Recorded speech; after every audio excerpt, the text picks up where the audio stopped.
Good morning and welcome to the Daily Cyber Briefing for Monday, the 2nd of December. I'm Stephen Ridgway.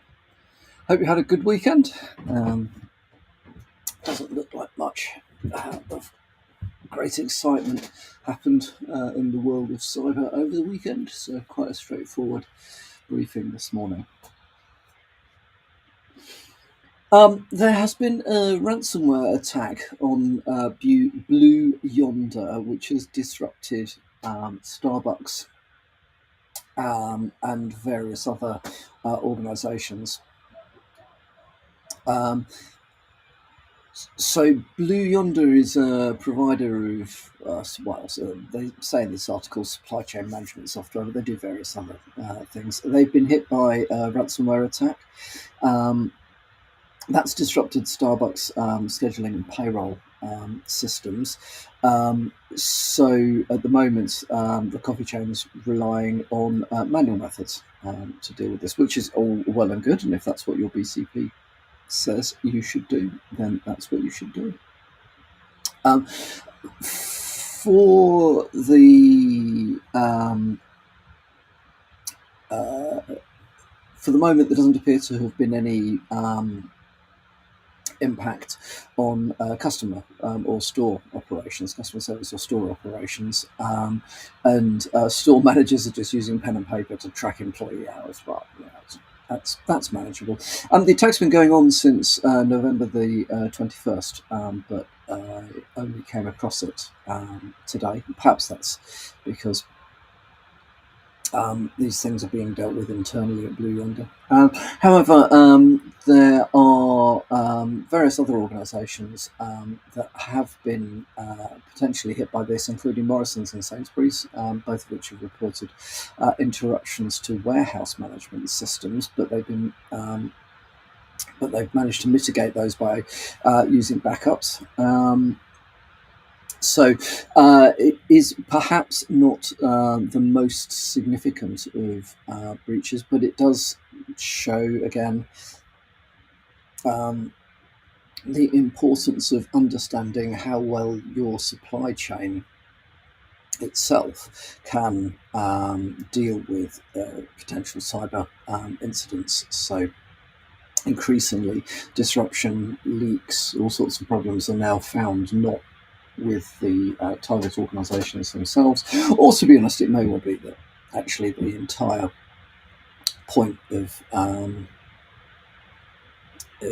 these attacks is disruption anyway, in which case it doesn't really matter how you go about it. Attacking supply chains, you may hit more than one. So yeah, definitely worth thinking about how do you manage third-party risk. And before anybody asks, no, I've never come across anything that looked really good in that arena. I think still most organisations rely on paper-based due diligence and questionnaires and other such bits and pieces. A lot of organisations, probably the majority of organisations, actually do nothing in this space and just assume that all organisations that they use in their supply chain are doing a decent job. Not at the larger end of the scale, but certainly when you get down to the smaller end.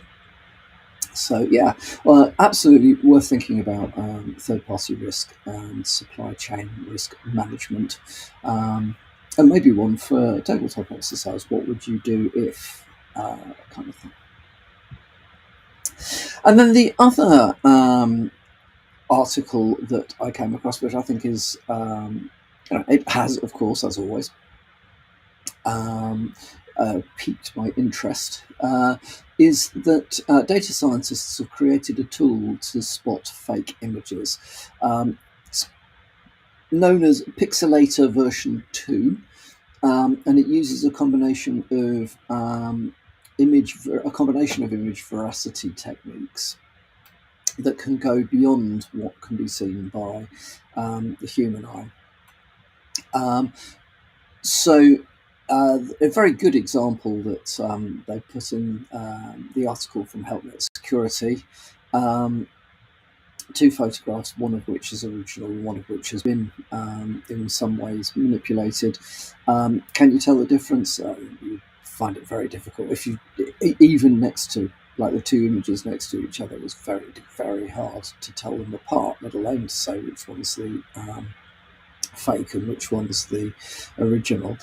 However, there is a very clear view from the Pixelator tool as to what's been modified. So now, does this matter? Well, I think it does. Increasingly, faked images are used for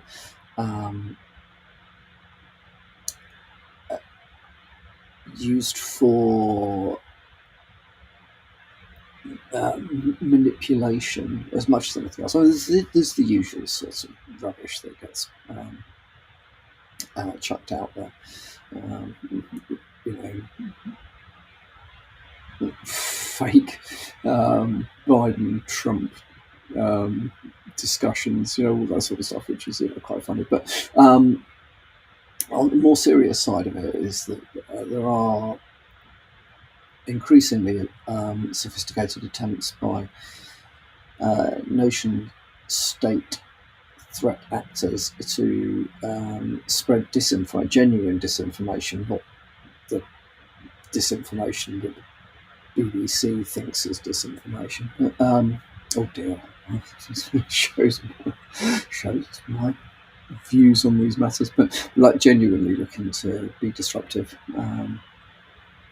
and create argument and dissent and so on and so forth. Well, images, fake images of politicians and so on and so forth could well be part of that sort of stuff. So it's very interesting to see that there are now tools being developed which will be able to identify where images have been modified and spot them. So, well, that's kind of it for today. Not a very exciting briefing, I do appreciate. However, I hope that you have a good start to the week. I will be travelling for a couple of days. We've got a company innovation day tomorrow, which I'll be going up to. However, I will be delivering the briefings on Tuesday mornings and Wednesday mornings from the hotel room, with the proviso that if the hotel room Wi-Fi is really rubbish, they may not be great recordings.